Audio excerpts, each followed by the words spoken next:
నమస్తే మిత్రులారా, నేను క్రాంతి. ప్రస్తుతం మనం నల్లగొండ జిల్లా కేంద్రానికి సమీపంలోని చెర్లపల్లి వద్ద ఉన్న అంజన్శ్రీ న్యాచురల్ ఫామ్లో ఉన్నాం. ఈ ఫామ్ను నిర్వహిస్తున్న రైతు పూర్వపు అధికారి అంజిరెడ్డి గారు మనతో ఉన్నారు.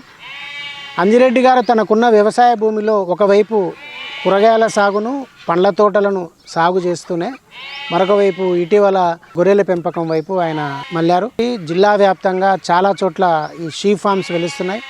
అలాంటి ఒక ఫామ్ను రైతు అంజిరెడ్డి గారు ఏర్పాటు చేశారు. ఈ ఫామ్ నిర్వహణలో వస్తున్న ఇబ్బందులు కానీ, అదేవిధంగా ఫామ్ నిర్వహణకు అవసరమైనటువంటి సాధన సంపత్తి, అదేవిధంగా బ్రీడ్ ఎక్కడి నుంచి తీసుకొస్తున్నారు, వాటిని సాకడంలో వస్తున్న ఇబ్బందులు ఏమున్నాయి, ఈ అన్ని విషయాలు మరికొందరు రైతులకు ఉపయోగపడేలా రైతు అంజిరెడ్డి గారితో మాట్లాడి మరిన్ని వివరాలు తెలుసుకుందాం. సార్ నమస్తే. నమస్తే.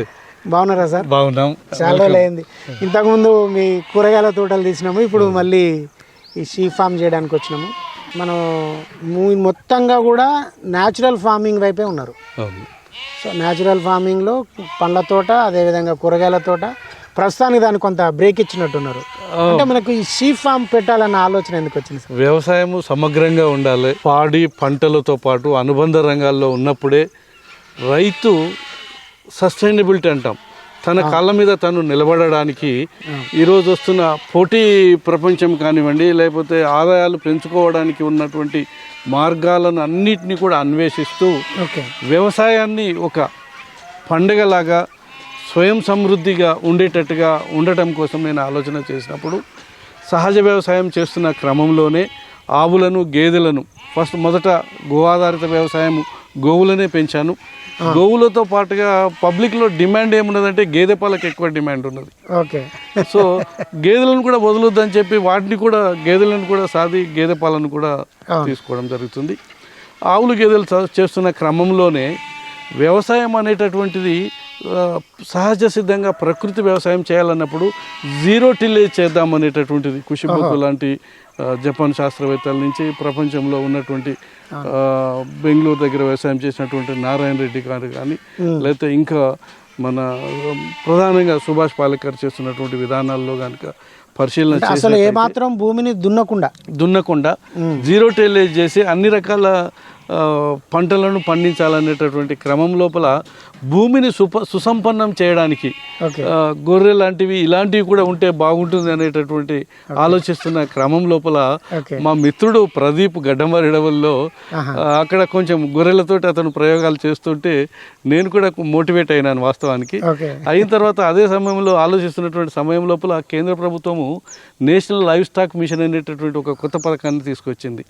దాన్ని విధి విధానాలు పరిశీలించినప్పుడు రైతులకు బాగుంటుంది, మరి నేను కూడా పోయినట్లయితే నా క్షేత్రం లోపల గొర్రెలను నేను పెంచుకోవచ్చు, అది కూడా సపోర్టింగ్గా ఉంటుంది, నాకు కూడా కొంచెం ఎకనామికల్గా కూడా ఆదాయాన్ని సృష్టిస్తుంది కదా అని నేను చక్కటి పథకం లాగా ఆలోచించి గొర్రెల రంగంలోకి అడుగుడటం జరిగింది. మనం నేషనల్ లైవ్ స్టాక్ మిషన్లో ఒక యూనిట్ సంపాదించాలంటే, ఒక యూనిట్కు అర్హత సాధించాలంటే ఏమేమి వనరులు ఉండాలి, ఎట్లా అప్లై చేసుకోవాలి, అట్లా మీరు ఏం చేసారు సార్? గొర్రెల పెంపకాన్ని చేపట్టాలని ఆలోచించినప్పుడు నేషనల్ లైవ్ స్టాక్ మిషన్లో ఒక 5+1 6 acres minimum land, either own కావచ్చు లేకపోతే లీజ్డ్ ల్యాండ్ కావచ్చు. లీజ్ ల్యాండ్ ఉన్నా కానీ తీసుకొని చేయొచ్చు. ఒక 5 ఎకర్స్ ల్యాండ్ మాత్రం కంపల్సరీ ఉండాలి. తర్వాత బ్యాంక్ అస్యూరెన్స్, ఇక్కడ బ్యాంకు తోటి లింకప్ చేయడం జరిగింది. ఈ పథకాన్ని మొత్తం కూడా బ్యాంకు తోటి లింకప్ చేసింది కాబట్టి బ్యాంకు కాన్సెంట్ ఇవ్వటము, తర్వాత స్టేజెస్లో కూడా బ్యాంకు ఫస్ట్ ఇన్స్టాల్మెంట్ డిస్బర్స్మెంట్ చేస్తేనే నేషనల్ లైవ్ స్టాక్ మిషన్ నుంచి సబ్సిడీ రావడం అట్లా జరుగుతుంది. చాలా పారదర్శకంగా సాగుతున్నది పథకం కూడా. సో ఈ అంచెలంచెలుగా 3 అంచెల లోపల జరుగుతుంది. ఇది జిల్లా లోపల జిల్లా యూనిట్గా ఉన్నటువంటి జాయింట్ డైరెక్టర్ ఆఫ్ వెటనరీ వారి ఆధ్వర్యం నుంచి అప్లికేషన్ ఫార్వర్డ్ చేయడం జరుగుతుంది. అంటే ఇది చిన్న సన్నకారు రైతులు చేసుకోదగిన యూనిట్ కాదు, వాస్తవానికి చేయొచ్చు. 5 ఎకరాలు ఉన్న ల్యాండ్ ఓనర్ కూడా చేసుకోవచ్చు. కాకపోతే బ్యాంకు కాన్సెంట్ అనేటటువంటిది మాత్రం ₹1,00,00,000 బ్యాంకు శాంక్షన్ లెటర్ ఇవ్వాలంటే కొంచెం వాళ్ళు కూడా రైతు చేయగలుగుతాడా చేయలేదా అనేది వాళ్ళు చూసుకొని చేసుకుంటారు. సో ఆ రకంగా పూర్తి పారదర్శకంగా 3 అంచెలలో కూడా జిల్లా యూనిట్ నుంచి ఫార్వర్డ్ అయిన తర్వాత రాష్ట్ర యూనిట్ వాళ్ళు కూడా చూసుకొని సెంట్రల్ లెవెల్ కమిటీకి పంపిస్తారు. సెంట్రల్ చేసుకొని దాన్ని పూర్తి సహాయ సహకారాలు అందించడం జరుగుతుంది. అంటే మీరు ఎక్కడి నుంచి బ్రీడ్ తీసుకొచ్చారు? అంటే ఎన్ని నెలలు దాన్ని సాధాలి, మనకి ఎన్ని రోజులకు దిగుబడి అందే అవకాశం ఉంటుంది? ఓకే, ఈ గొర్రెల పథకం ఏదైతుందో గొర్రెల ఒక యూనిట్కు 500 గొర్రెలు ఉంటాయి ఇక్కడ. ₹1 కోటి ప్రణాళిక ఇది. ₹1 కోటి 500 గొర్రెలకు సబ్సిక్వెంట్గా తక్కువ కూడా చేశారు. నేను లాస్ట్ ఇయర్ ఆగస్ట్లో అప్లై చేసినప్పుడు మొదట 500 గొర్రెలు ₹1 కోటి ప్రాజెక్ట్ ఉండే. సబ్సిక్వెంట్గా 400 గొర్రెలు 80 లక్షలు, 300 గొర్రెలు 60 లక్షలు, తర్వాత ఇట్లా కూడా పథకాన్ని కొంత కింది స్థాయికి కూడా తీసుకురావడం జరిగింది. సో ఈ గొర్రెల గురించి ఆలోచించినప్పుడు ముఖ్యంగా మన వెటనరీ డాక్టర్ మన శ్రీనివాసరావు గారిని గుర్తు చేసుకోవాలా. తను ప్రత్యేకంగా ఈ స్ట్రెస్డ్ ఆన్ ఇట్, ఈ పదాన్ని చెప్తున్నాను నేను. చుక్కజాల తీసుకోండి మీరు, మాచర్ల బ్రీడ్ బాగుంటుంది, ఇమ్యూనిటీ బాగుంటుంది, గ్రోత్ బాగుంటుంది, 2 పిల్లలు వేస్తాయని సార్ చెప్పడం జరిగింది. వారి సలహాలతోటే నేను చింతపల్లి, తర్వాత డిండి, తర్వాత మాచర్ల ఈ ప్రాంతాల నుంచి వెళ్ళి రైతులతోటి మాట్లాడి అక్కడి నుంచే ఈ గొర్రెలను తీసుకోవడం జరిగింది. ఆగస్ట్ నుంచి మా ఏప్రిల్ మే వరకు కూడా అంచెలంచెలుగా ఈ గొర్రెలను తీసుకొచ్చి ఈ టోటల్గా ఇప్పుడు ఒక 500 గొర్రెలను నేను యూనిట్గా పూర్తి స్థాయిలోకి తీసుకురావటం జరిగింది. ఇక్కడ ఒక విషయాన్ని చెప్పాలా, ఈ గొర్రెల ఫామ్ షెడ్ నిర్మాణానికి వచ్చినప్పుడు నేను వాస్తవానికి చుట్టుపక్కల ప్రదేశాల లోపల తెలంగాణలో కొంచెము ఎలివేటెడ్ షెడ్స్ తక్కువనే ఉన్నాయి, 1-2 చిన్న స్థాయిలో ఉన్నాయి, కానీ పూర్తి స్థాయిలో పెద్ద ఎత్తున ఉన్న గొర్రెల ఫారాలు తక్కువ ఉన్నాయి. సో నాకు తెలిసిన రైతులతోటి కాంటాక్ట్ సంపాదించి ఈవెన్ నంద్యాల లాంటి ప్రదేశాలకు, తర్వాత రంగారెడ్డిలో కొన్ని ప్రదేశాలకు, ఈవెన్ నెల్లూరు ప్రాంతంలోకి వెళ్ళి అక్కడ షెడ్లను పరిశీలించి, సో మనకు తమిళనాడులో కూడా కేరళలో కూడా ఎలివేటెడ్ షెడ్స్ ఎక్కువగా ఉన్నాయి. దానివల్ల సాధక బాధకాలు ఏంటి అనేటటువంటి ఆలోచన చేసి, సో ఎలివేటెడ్ షెడ్ అయితే బాగుంటుంది, గొర్రెలు ఆరోగ్యంగా ఉంటాయి, తర్వాత వాటికి న్యూమోనియా లాంటి వ్యాధులు రాకుండా ఉంటాయి, తర్వాత వాటి లిట్టర్ కూడా ఏ రోజుకి ఆ రోజు ఎప్పటికప్పుడు కింద పడిపోవటం వల్ల దాన్ని ఆరోగ్యంగా హైజీనిక్గా మంచిగా ఉంటుంది అనేటటువంటి, ఆరోగ్యంగా ఉంటాయి గొర్రెలు కూడా, హైజీనిక్గా ఉంటుందని చెప్పి దాన్ని ప్లాన్ చేశారు.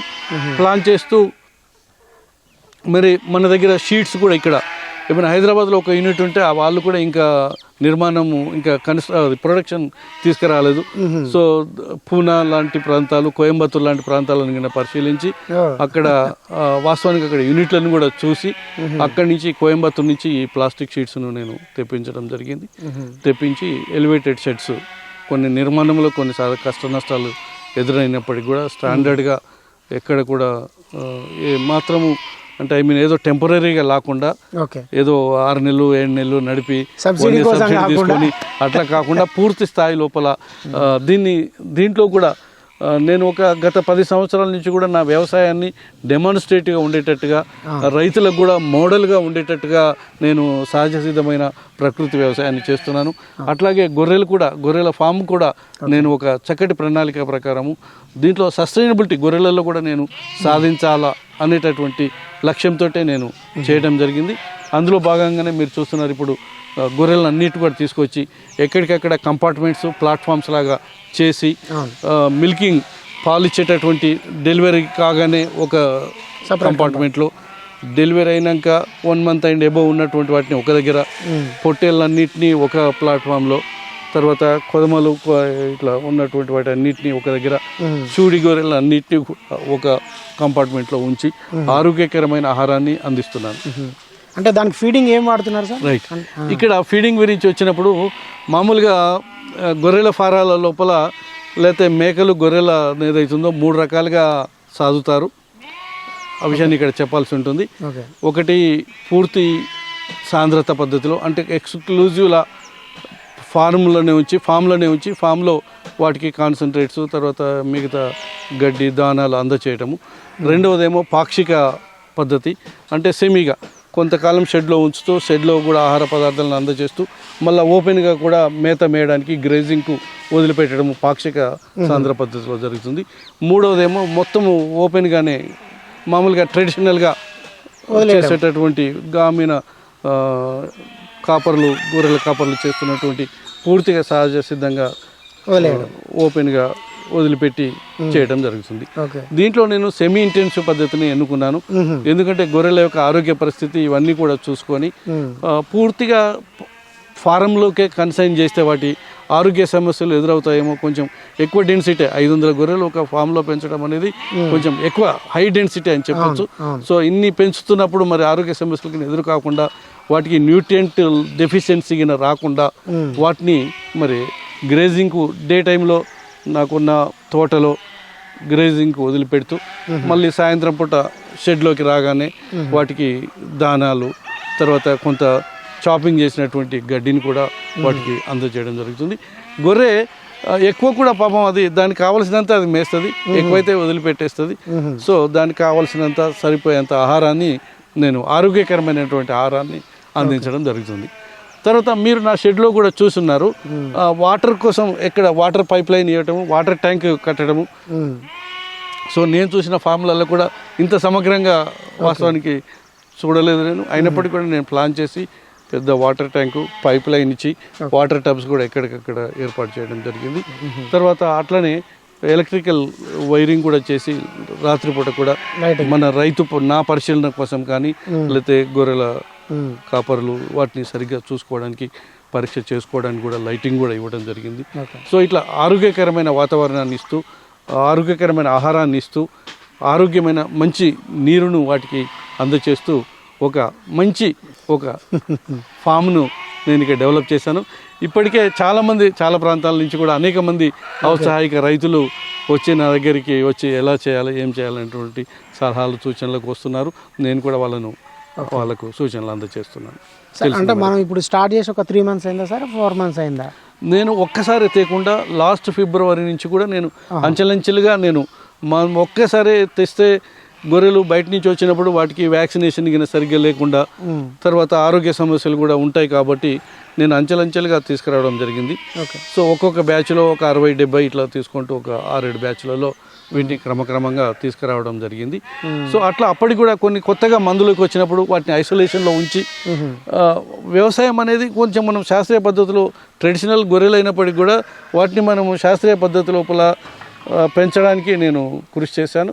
అందులో భాగంగానే కొత్త గొర్రెలు వచ్చినప్పుడు వాటిని ఐసోలేషన్లో ఉంచి వాటికి డివార్మింగ్ చేసి వ్యాక్సినేషన్ చేసిన తర్వాతనే మందులు కలపడం జరుగుతుంది. అంటే బయట నుంచి మనం కొనుక్కొచ్చినప్పుడు కొన్ని ఇష్యూస్ అంటే మీకు ఈ ఫిబ్రవరి నుంచి ఇప్పటి వరకు సార్, అంటే దాదాపు ఒక 8-10 months వరకు నుంచి అంటే మీకు వీటికి వస్తున్న రోగాలు ఏమున్నాయి, ప్రధానంగా మోర్టాలిటీ ఎట్లా ఉన్నదని ఏమైనా గమనించారా? గమనించాను. కొన్ని ఏవైతున్నాయో డివార్మింగ్ సమస్య ఒకటి, వాము బర్డెన్ మేత మేస్తాయి కాబట్టి అందులో ఓపెన్ గ్రేజింగ్ పోతాయి కాబట్టి డివార్మింగ్ సమస్య ఒకటి ప్రధానంగా ఉంటుంది. సో రెగ్యులర్ ఫ్రీక్వెంట్ ఇంటర్వెల్స్లో డివార్మింగ్ చేసుకోవాలి. తర్వాత వ్యాక్సినేషన్ కూడా గాలికుంటు వ్యాధి, తర్వాత పీపీఆర్ వ్యాధి, ఇట్లా రకరకాల వ్యాధులు కూడా ఉన్నాయి. వాటికి వ్యాక్సినేషన్స్ కూడా రెగ్యులర్గా వెటనరీ డాక్టర్ సందీప్ రెడ్డి గారు మండలంలో ఉన్నారు, వారిని రెగ్యులర్గా విజిట్ చేయమని కోరుతూ సలహాలు సూచనలు ఏమంటే వారితోటి తీసుకోవడం జరుగుతుంది. ఏదన్నా మోర్టాలిటీ ఉన్నప్పుడు కూడా ఏదన్నా చనిపోతే కూడా దాన్ని నేనుగా కూడా ఓపెన్ చేసి అసలు లివర్ ఏమన్నా డ్యామేజ్ అయిందా, లేకపోతే గుండెకి ఏమన్నా ఇబ్బందులు ఉన్నాయా, లేకపోతే మరే రకమైన వామింగ్ ఏమన్నా ఉన్నదా అనేటటువంటి దాన్ని కూడా నేను పరిశీలన చేయడం జరుగుతుంది. నాకు ఇంకా ఒక తెలిసిన మిత్రుడు వెటనరీ డాక్టర్గా రిటైర్ అయినాడు, అచ్చంపేట కంప్లీట్ హోల్ సర్వీస్ చేసి అక్కడ మసూన్ రెడ్డి గారు అని చెప్పి వారికి కూడా వారి సలహాలు సూచనలు కూడా నేను ఎప్పటికప్పుడు తీసుకోవడం జరుగుతుంది. అంటే మీరు ఫీడింగ్ గురించి చెప్పారు కదా సార్, అంటే మామూలుగా అయితే సూపర్ నేపియర్, హార్ట్జ్ అంటే ఇవి కాకుండా అదనంగా ఏమైనా ఇస్తున్నారా, సేమ్ అదే ఫీడింగ్ ఇస్తున్నారా? ప్రధానంగా సూపర్ నేపియర్ గురించి కూడా ఇక్కడ చెప్పాలి ఒక మాట. మంచిగా నేను నా అనుభవంలో కూడా కోఎఫ్ఎస్ మిగతా వాటి అన్ని కూడా ప్రయోగాలు చేశాను, పెంచి చూశాను. బట్ సూపర్ నేపియర్ నా దృష్టిలో నాకున్న పరిజ్ఞానం మేరకు the best fodder for the sheep. Not only for sheep, even గేదెలకు ఆవులకు కూడా మంచి మేత అది. తర్వాత హెడ్జిలూసన్ కూడా వేసాను, హెడ్జిలూసన్ కూడా చక్కగా వస్తుంది. ఈ రెండు పెంచుకుంటే రైతులు మంచిగా వాటికి ఆహారాన్ని అందించగలుగుతారు. ఈ రెండింటితో పాటు కాన్సన్ట్రేట్స్ కూడా కొంత నేను కందిచున్ని తెప్పించినాను. తర్వాత వేసవిలోకిన మన వేరుశనగ పొట్టు దొరుకుతుంది, వేరుశనగ పొట్టును తెప్పిస్తున్నాను. ఇంకేమైనా అందుబాటులో ఉంటే కూడా వాటిని తీసుకొని వచ్చి వాటికి సప్లిమెంట్స్ కూడా ఇవ్వడం జరుగుతుంది. రెగ్యులర్గా గొర్రెలకు వచ్చేటువంటి వాటిలో లివర్ ఫంక్షన్ కొంచెం ప్రధానంగా బాగా కంప్లైంట్ వచ్చేది బ్లూ టంగ్ గురించి వస్తుంది కదా. బ్లూ టంగ్ వ్యాక్సినేషన్ చేశాను. తర్వాత ఇంకో సెకండ్ డోస్ కూడా బూస్టర్ డోస్ కూడా వేయడం జరిగింది బ్లూ టంగ్ వ్యాధికి. సో ఇట్లా రెగ్యులర్గా ఇప్పుడు ఈ మంత్లో కూడా PPR ఒకటి వ్యాక్సినేషన్ చేసేది ఉన్నది.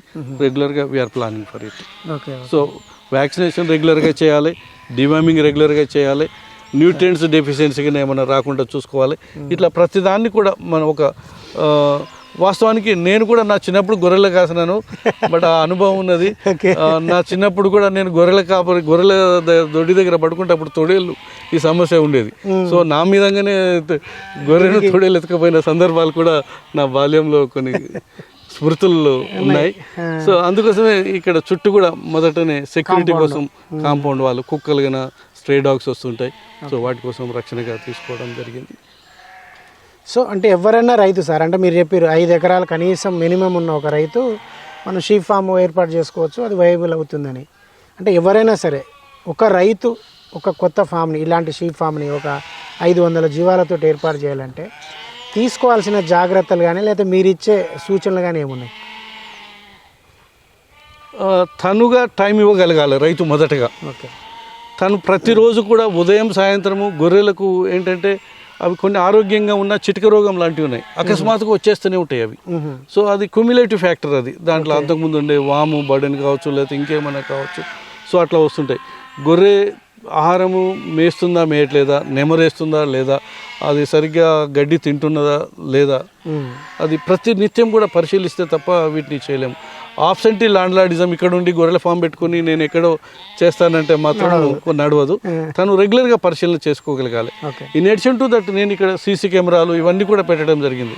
ఉన్న టెక్నాలజీని అన్నిటి కూడా చూసుకున్నాను. ఏమన్నా అయితే మా ఇప్పుడు గొర్రెల కాపర పిల్లలు కూడా ఇమ్మీడియట్గా నాకు వాట్సాప్ చేస్తారు. సో ఇంకోటి నా వర్కర్స్ గురించి నేను ఒక్క మాట చెప్పాలి. ఇక్కడ ఏంటంటే వాళ్ళు ప్రొఫెషనల్స్, యాదవ్ కమ్యూనిటీకి సంబంధించినటువంటి వాళ్ళు పుట్టుకతోనే గొర్రెలు కాసినటువంటి వాళ్ళు. అలాంటి వాళ్ళను నేను వేతనాలు ఎంత అనేది కూడా ఆలోచించకుండా నేను వాళ్ళకి ఇక్కడ సరైన అన్ని వసతులు కల్పిస్తూ మంచి ప్యాకేజ్ తోటే వాళ్ళకి ఇక్కడ నేను తీసుకున్నాను. కాబట్టి వాళ్ళు కూడా నాతో పాటుగా నాకంటే ఎక్కువ కూడా కేర్ తీసుకునే నేను వాళ్ళను ఇక్కడ నియమించుకోవడం జరిగింది. సో అట్లా వాళ్ళు కూడా ప్రతి విషయాన్ని పరిశీలిస్తారు. తర్వాత సూక్ష్మ దృష్టితో మైక్రోస్కోపిక్గా చూడాల్సినటువంటి అవసరాలు ఉంటాయి ప్రతిదీ కూడా. సో అట్లా చూసుకుంటేనే గొర్రెల ఫామ్ వస్తుంది. తర్వాత కొన్ని ఇప్పుడు గొర్రె పిల్లలు ఉన్నాయి. గొర్రె పిల్లలన్నీ సెగ్రిగేషన్ చేసిన తర్వాత ఏర్పాటు ఒక 1-2 hours వాటిని సెపరేట్ చేస్తాను. చేసినాక వాటికి వేపాకు, మునగాకు, తర్వాత కొన్ని ట్రెడిషనల్గా ఉండేటటువంటి ఆకులను కూడా వాటికి కొన్ని ఇచ్చినట్లయితే వాటిలో వామ్ పడ్డం తక్కువ ఉండటం, ఆరోగ్యకరమైన సమస్యలు రాకుండా ఉంటుంటాయి. కాబట్టి అట్లా కూడా కొన్ని ట్రెడిషనల్ విధానాలు కూడా ఆకు డైరెక్ట్ ఇస్తారా సార్? అట్లా మునగాకు తింటాయి, తర్వాత వేపాకు తింటాయి. వేపాకుని తీసుకొచ్చి దాంట్లో మండలు కట్టి మంచిగా తింటాయి. సో చిన్న పిల్లలప్పటి నుంచి కూడా వాటిని ప్రతిదీ కేర్ తీసుకుంటున్నాం. ఇప్పుడు నా షెడ్ కనుక ఒక దాన్ని అనాలిసిస్ చేస్తే ఇప్పుడు 500 గొర్రెలలో 100 పాలు తాగే పిల్లలు ఉన్నాయి. పాలు మర్చిన కొదమలు అంటాము, కొదమలు పొట్టేళ్ళు అవి ఒక 100 ఉంటాయి. చూడి గొర్రెలు తర్వాత ఇవన్నీ కలిపి ఒక 300 ఉంటాయి. టోటల్ ఈ రకంగా ఒక 500 ఫుల్ షేప్ తీసుకు. సో ఇప్పుడు ఈ 500 గొర్రెలలో మనం అంటే కొద్ది రోజులలో అంటే దసరాకి ఏదో అమ్ముతామని చెప్పారు కదా, అంటే ఎన్ని గొర్రెలు అమ్మకానికి వచ్చి? నాకు ఒక 25-30 వరకు వస్తాయి. ఎందుకంటే మనం గొర్రెలు కొనుక్కొచ్చేటప్పుడు కూడా గొర్రెల మందలు అమ్మే వాళ్ళు ఏం చేస్తారంటే పొట్టేలు పిల్లలు ముందే అమ్మేస్తారు. సో పొట్టేళ్ళు ఉంచి అమ్మటం తక్కువ అన్నట్టు. కాబట్టి నా దగ్గర వచ్చి పుట్టిన పిల్లలే నాకు ఉన్నాయి ఇప్పుడు. కాబట్టి ఈ బ్యాచ్లో ఎక్కువ లేనప్పటికీ కూడా ముందు అయితే నేను నా క్యాలిక్యులేషన్ ఏంటంటే with the opinion of the experts, ఇంతకుముందు రంగంలో ఉన్న వాళ్ళతో కూడా అంచనా వేస్తే ఏంటంటే మనకు సంవత్సరానికి 400 గొర్రెలు ఉన్నాయనుకోండి, 400 పిల్లలు వస్తాయి. 2 yearsలో 3 డెలివరీస్ ఇస్తాయి. 2 ఇయర్స్లో 3 డెలివరీస్ ఇస్తాయి. 2 ఇయర్స్ లోపల అంటే 8 మాసాలకు ఒక పిల్ల, 8 మాసాలకు ఒక పిల్ల వస్తుంది. సంవత్సరంన్నరకు మినిమంగా 2 పిల్లలు 2 బర్త్స్ వస్తాయి. కాబట్టి ఒక 400 పిల్లలు వచ్చిన 400 పిల్లలను మనం వర్స్ట్ కేసులో ఒక ఎట్ ద రేట్ ఆఫ్ 10,000 అమ్ముకున్నా కానీ సరే వయబిలిటీ అన్ని వాటర్ అన్ని చేసుకున్నా లాభంలో నడపచ్చు అనేటటువంటిది చెప్పొచ్చు. సో అంటే మనకు బ్రేక్ ఈవెన్ రావడానికి ఒక ఫామ్ ఒక 2 ఇయర్స్ పడుతుంది. మినిమం 1 ఇయర్ అయితే 1 ఇయర్ క్రాస్ అయితేనే మనకు వయబిలిటీలోకి మనము బ్రేక్ ఈవెన్లోకి రాగలం. ఓకే. అంటే సార్ అంటే గవర్నమెంట్ సపోర్ట్ లేకుండా అంటే సబ్సిడీ సపోర్ట్ అయ్యి లేకుండా అంటే ఒక 100 గొర్రెలతో ఒక ఫామ్ ఏర్పాటు చేయాలనుకోండి, అంటే మీ అంచనా ప్రకారం ఒక రైతుకి ఎంత ఖర్చు రావచ్చు? 100 గొర్రెలకు 10 లక్షలు ఈజీగా వస్తుంది. షెడ్ ఇవన్నీ 10 లక్షలు వస్తుంది. గవర్నమెంట్ కూడా చక్కగా ఒక ఆలోచనతోటి దాన్ని మొత్తం షేప్ చేయడం జరిగింది. సో 100 గొర్రెలకు ఈజీగా 20 లక్షల వరకు వస్తుంది. షెడ్ ఇవన్నీ ఉండాలి, దానా కోసం వీటన్నిటి కోసం కూడా. అయితే మామూలుగా ట్రెడిషనల్గా ఇప్పుడు మనం చూస్తుంటాము ప్రొఫెషనల్స్ ఒక 20 గొర్రెలతోటే పాపం ఒక కుటుంబం 20 గొర్రెలు ఒక పొట్టేలతో ఒక కుటుంబం బతుకుతుంటుంది. 100 గొర్రెలను ఆరోగ్యంగా పెంచగలిగినప్పుడు మంచిగా ఆదాయంతో ఉండవచ్చు. సంవత్సరానికి మంచిగానే ఆదాయం తీసుకోవచ్చు. సో ఎకనామికల్గా వయబిలిటీ ఉన్నది. తర్వాత కొంచెం సంరక్షణ, మంచి ఆరోగ్యకరమైన నీటిని ఇవ్వటం, ఆహారాన్ని ఇవ్వటం, ఎప్పటికప్పుడు వైద్య పరీక్షలు చేసుకోవడం, వ్యాక్సినేషన్ చేసుకోవడం. సో ఈ జాగ్రత్తలు తీసుకుంటే బాగొస్తుంది. తర్వాత నేను ఎలివేటెడ్ షెడ్ అని చెప్పాను కదా ఇంతకు, కింద కూడా కోళ్ళను పెంచడం జరుగుతుంది. దేశవాళీ కోళ్ళని తీసుకున్నాను. సో వాటి నుంచి కూడా సప్లిమెంటరీ ఇన్కమ్ మనకు. షెడ్ కూడా వేరే వేయాల్సిన అవసరం లేదు, దీంట్లోనే తీసుకొని వచ్చి ఇంకా కూడా క్రమక్రమంగా కోళ్ళ పెంపకాన్ని కూడా, కోళ్ళతో పాటు మీరు చూసారు బాతులు ఉన్నాయి, కొన్ని టర్కీ కోళ్ళు ఉన్నాయి, చీమ కోళ్ళు ఉన్నాయి. అంటే ఈ రకంగా వ్యవసాయం అనేది వైవిధ్యభరితంగా ఉండాలి, జీవ జంతుజాలాలతోటి ఒక వైవిధ్యభరంగా ఉండాలనేటటువంటిది. దాంతో సాయిల్ ఫెర్టిలిటీ పెరుగుతుంది, అన్ని పెరుగుతున్నాయి. సో లిటర్ ఏం చేస్తున్నారు సార్? లీటర్ అంటే ఎలివేటెడ్ షెడ్ కాబట్టి ఒకేసారి వెంటనే తీయాల్సిన అవసరం లేదు. సో మనకు వచ్చే డిమాండ్ని బట్టి ఏడాదికి ఒకసారి అయినా 2 సంవత్సరాల వరకు అయినా దాన్ని అట్లా స్టోర్ చేసి వదిలేయచ్చు. సో నేను కూడా ఇంకా నిపుణుల అభిప్రాయాన్ని తీసుకుంటున్నాను. I'm also carefully studying about it, how to make it compost. మంచిగా ఇంకా గొర్రెల ఎరువు పంట పొలాలకు చాలా చక్కగా ఉపయోగపడుతుంది, నో డౌట్ అబౌట్ ఇట్. ఎందుకంటే మనకు తెలుసుగా పల్లెటూళ్ళలో మందలు పెట్టి చాలా మంచి కంపోస్ట్గా పంట పొలాలకు ఉపయోగపడుతుంది. అది కూడా కనీసంగా 3,000కు ట్రాక్టర్ ట్రక్ 3,000కు డిమాండ్ ఉన్నది.